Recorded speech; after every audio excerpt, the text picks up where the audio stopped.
નમસ્કાર મિત્રો, વાર્તા રે વાર્તાના ગુજરાતી વાર્તા સંપુટમાં આપ સૌનું સ્વાગત છે.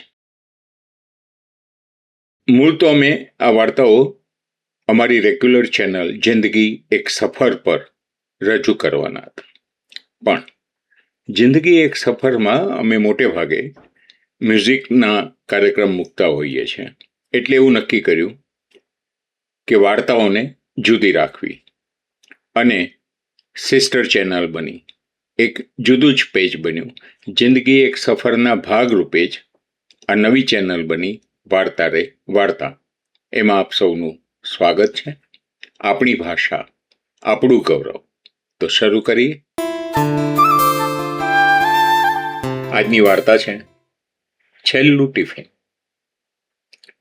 અમદાવાદના એક જૂના વિસ્તારમાં એક નાનું ઘર હતું. એ ઘરમાં 3 જ માણસો રહેતા હતા: મનસુખભાઈ, એમની પત્ની કમલાબેન અને એકમાત્ર દીકરો રવિ. મનસુખભાઈ રિક્ષા ચલાવે, આખો દિવસ તડકામાં મહેનત કરી ને સાંજે જે કમાણી થાય એનાથી ઘર ચાલતું. પૈસા બહુ નહોતા, પણ પ્રેમની કોઈ કમી નહોતી. અને દીકરો રવિ ભણવામાં ખૂબ હોશિયાર હતો. મનસુખભાઈનું એક જ સપનું હતું કે મારો દીકરો મોટો માણસ બને, એને મારી જેમ આખી જિંદગી મહેનત મજૂરી ન કરવી પડે. દરરોજ સવારે મનસુખભાઈ રવિને શાળાએ મૂકી રિક્ષા લઈ અને નીકળી પડે. એક દિવસ રવિએ જોયું કે તેના બધા જ મિત્રો ટિફિનમાં અલગ અલગ વાનગીઓ લાવતા. કોઈ પનીર, કોઈ પુલાવ, તો કોઈ મીઠાઈ. અને એના ટિફિનમાં મોટે ભાગે રોટલી અને બટાકાનું શાક જ હોય. સાંજે ઘરે આવીને એણે થોડી નારાજગીથી કહ્યું, મમ્મી, મારા મિત્રો કેટલું સરસ ખાવાનું લાવે છે અને હું હંમેશા આ જ કેમ ખાઉં? કમલાબેન થોડી ક્ષણ માટે ચૂપ થઈ ગયા. પછી કહ્યું, બેટા, હાલમાં જેટલું બને છે એટલું બનાવું છું. રવિ કશું બોલ્યો નહીં, પણ મનમાં થોડી ખટાશ રહી ગઈ. બીજા દિવસે મનસુખભાઈને આ વાતની ખબર પડી. રાત્રે તેઓ મોડા સુધી જાગતા રહ્યા અને સવારે કમલાબેનને થોડા વધારાના પૈસા આપ્યા.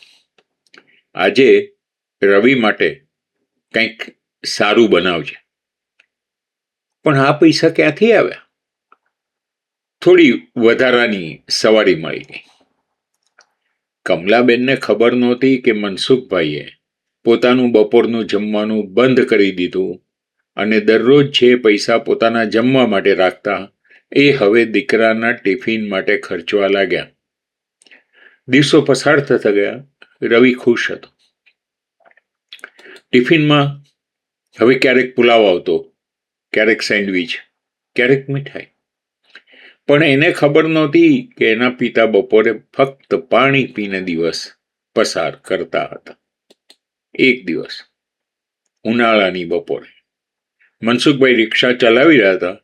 તાપમાન ખૂબ વધારે હતું. સવારથી તેમણે કશું ખાધું નહોતું. અચાનક એમને ચક્કર આવ્યા. રિક્ષા રોડની બાજુમાં ઊભી રહી ગઈ. લોકો દોડી આવ્યા. કોઈએ પાણી આપ્યું અને કોઈએ એમ્બ્યુલન્સ બોલાવી. હોસ્પિટલમાં ડોક્ટરે તપાસ્યા પછી કહ્યું, શરીરમાં ખૂબ નબળાઈ છે. નિયમિત ખોરાક નથી લેતા કે શું? મનસુખભાઈ માત્ર હસી પડ્યા. સમય નથી મળતો સાહેબ. સાંજે કમલાબેનને ફોન ગયો.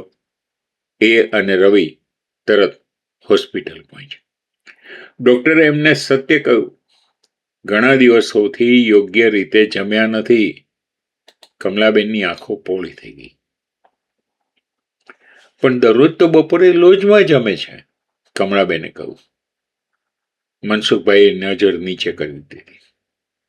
ઘણું પૂછ્યા પછી આખરે સત્ય બહાર આવ્યું.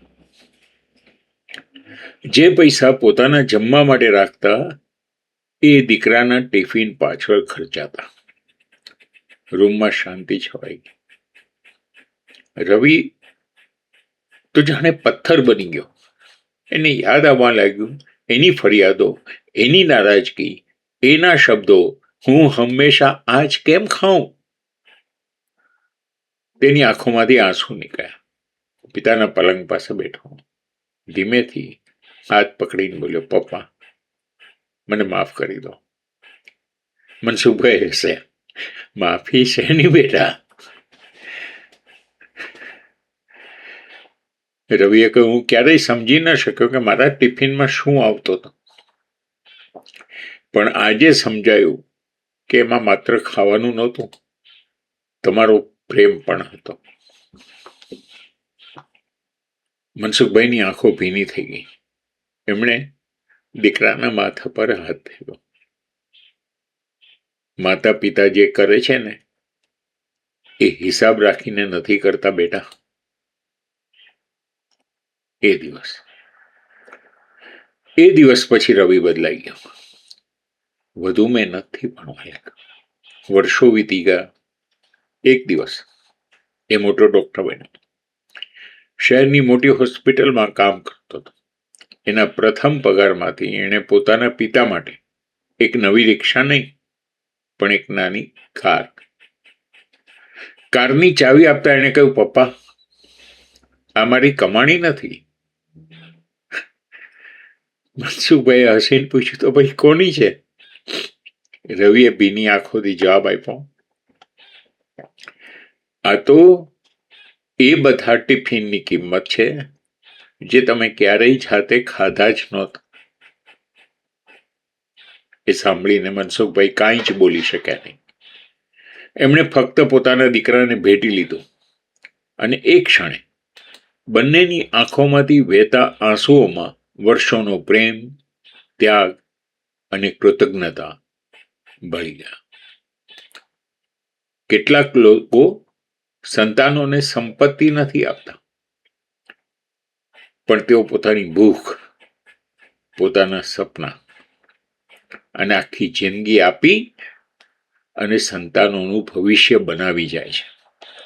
દુનિયામાં એવી કોઈ સંપત્તિ નથી કે જે માતા પિતાના એ ત્યાગની બરાબરી કરી શકે.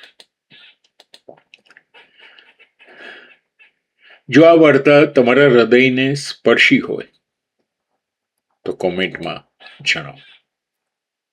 તમારા મિત્રો અને સંબંધીઓ સાથે શેર કરો. અને જો કોઈ સૂચન હોય તો જરૂર જણાવો. આપણી ભાષા, આપણું ગૌરવ. ફરી મળીશું આવી જ કોઈ હૃદય સ્પર્શી વાર્તા સાથે. ત્યાં સુધી મને રજા આપો. નમસ્કાર.